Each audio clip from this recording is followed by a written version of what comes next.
চ্যানেলে আপনাদের সবাইকে স্বাগত জানাচ্ছি সম্পূর্ণ একটি নিরামিষ রান্নার রেসিপির সাথে। বন্ধুরা, এখন প্রচণ্ড গরম পড়েছে। গরমে আমরা এমন কিছু খাবার খাই যেগুলো হালকা ফুলকা হয় এবং শরীরকে ঠান্ডা রাখে। এই জন্য আমি বানাবো দই পটল। দই আমরা সকালে খেতে পছন্দ করি। গ্রীষ্মকালে প্রচুর পরিমাণে টক দই খাই, বাজার থেকে কিনেও খাই, আবার বাড়িতে বানানো হয়। আমি টক দইয়ের একটি ভিডিও বানিয়েছি, আপনারা যদি চান ডেসক্রিপশন বক্সের লিঙ্ক দিয়ে দেবো, সেখান থেকে আপনারা দেখে নেবেন। দই বিভিন্ন কাজে ব্যবহার করা হয়। দই যে কোনো আমিষ নিরামিষ যে কোনো সাধারণ আকারে অসাধারণ করে তুলে, এটা রূপচর্চার কাজে দইয়ের ব্যবহার হয়। আর বিভিন্ন পানীয় যেমন লস্যি তৈরি করার ক্ষেত্রে দইয়ের বহুল ব্যবহার আমরা দেখতে পাই। তো চলুন বন্ধুরা, দই পটল রান্না করার জন্য আমি দেখাচ্ছি। এখন দেখুন, পটল নিচ্ছি 500 গ্রামের মতো। দুই ধরনের পটল নিচ্ছি। এই 4-5টা বড়ো সাইজের পটল পেয়েছি, আর এই ছোটো সাইজের পটল। পটলগুলো নিয়ে উপরটা খোসা ছাড়িয়ে নিচ্ছি। পটলগুলো যেহেতু খুব কচি, আর দুটো সাইড থেকে দেখুন একইভাবে কেটে দিচ্ছি। আপনার যদি মনে হয় পটলটা একটু শক্ত হয়ে গেছে, সেক্ষেত্রে কিছুটা খোসা ছাড়িয়ে নেবেন, পুরো খোসাটা তুলে দেবেন না, তাহলে পটলের টেম্পারমেন্টটা নষ্ট হয়ে যাবে। রান্নাটা যখনই করুন পটলটা ঘেটে যাবে, ঠিকমতো দই পটল বানানো সম্ভব হবে না। এবার দই পটলটা রান্নার জন্য যে গ্রেভি বানাবো, তার জন্য এখানে নিয়েছি দেখুন কাজু, 4-5টা কাঁচা লঙ্কা, আর এখানে দিয়ে দিচ্ছি 1 চামচ মতো পোস্ত। এটা অপশনাল, আপনি দিতেও পারেন আবার নাও দিতে পারেন। আর দিয়ে দিচ্ছি মগজদানা 1 চামচ। এখন এটা জল দিয়ে ভিজিয়ে রেখে দেবো। যে হাতে সময় থাকে আধ ঘন্টার মতো ভিজিয়ে রাখবেন। যদি সময় না থাকে তাহলে 2-5 মিনিটের মধ্যে পেস্ট বানিয়ে নেবেন।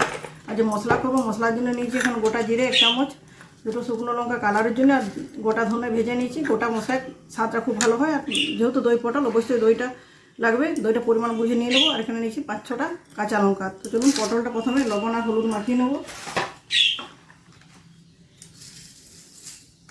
হলুদটা খুব বেশি দেওয়ার প্রয়োজন নেই, জাস্ট একটু হলুদ দিচ্ছি। হলুদ আর লবণ দিয়ে খুব ভালো মতো করে মেখে রেখে দেবো পটলটা 10-15 মিনিটের মতো। সেই সময়ের মধ্যে লবণটা পটলের ভিতরে চলে যাবে। ততক্ষণ এটা রেখে রাখবো। সেই সময়ের মধ্যে যে মশলাগুলো, সেই মশলাগুলো আমি বানিয়ে নেব। দেখুন বন্ধুরা, ফিরে এলাম 15 মিনিট পর। 15 মিনিট সময়ের মধ্যে পটলগুলোতে লবণ হলুদ খুব ভালো মতো ঢুকে গেছে।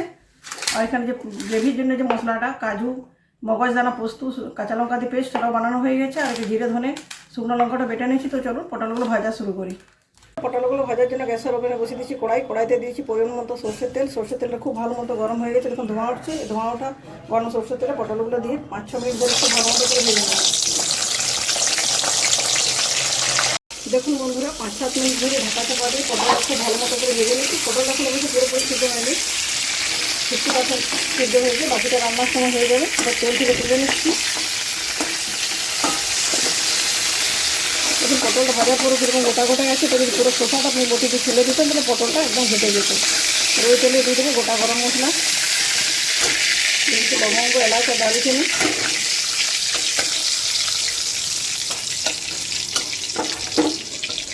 গরম মশলাটা খুব ভালো মতো ভাজা হয়ে গেছে। জিরে ধনে শুকনো লঙ্কার যে পেস্ট বানিয়েছিলাম সেটা এখানে দিয়ে দিচ্ছি। খুব ভালো মতো ভাজা হয়ে গেছে। গ্রেভির জন্য যে মশলাটা বানিয়েছিলাম, চালমগজ, পোস্ত, কাজু দিয়ে কাঁচা লঙ্কা, সেটা দিয়ে দিলাম এখানে। আর টক দই, গ্যাসের ফ্লেমটা একদম লোতে দিয়ে দিচ্ছি। টক দই আর কাজু এগুলো সহজে কড়াইতে লেগে যায়, এই জন্য লো হিটে রান্না করতে হবে। দিয়ে দিচ্ছি পরিমাণ মতো লবণ। কালারের জন্য দিয়ে দিচ্ছি একটু লাল লঙ্কার গুঁড়ো। দেখুন বন্ধুরা, গ্রেভিটা ফুটে উঠেছে। ফুটে ওঠা গ্রেভির মধ্যে ভেজে রাখা পটলগুলো দিয়ে দিচ্ছি। যে বাটিতে গ্রেভির মশলাটা বানিয়েছিলাম, সে বাটি দিয়ে একটু জল দিয়ে লো টু মিডিয়াম হিটে 5 মিনিট ঢেকে দিচ্ছি। 5 মিনিট লো টু মিডিয়াম হিটে রান্না করার পর দই পটল আমার পুরোপুরি রেডি হয়েছে। গ্রেভিটাও কতটা ঘন হয়েছে। এখানে ঝাল একটু বেশি পরিমাণে দিয়েছি, যেহেতু টক দই দিয়েছি। কিন্তু ঝাল আর টক যেহেতু দুটোই বেশি আছে, সাদা ব্যালেন্সের জন্য দিয়েছি 1 চামচ চিনি। এটা অপশনাল। আপনি যদি বাড়িতে সুগার পেশেন্ট থাকে তাহলে চিনিটা দেবেন না। চিনি দিলে হালকা খুব ব্যালেন্স থাকে। তো বন্ধুরা, আমার রেসিপিটি রেডি হয়ে গেছে। চলুন এবার সার্ভ করবো। দই পটলটা একটা থালাতে আমি ট্রান্সফার করে নিয়েছি। দেখতে দারুণ লাগছে। গ্রেভিটা কতটা ঘন হয়ে এসেছে। গরম গরম ভাতের সাথে পরিবেশন করুন, খেতে দুর্দান্ত লাগবে।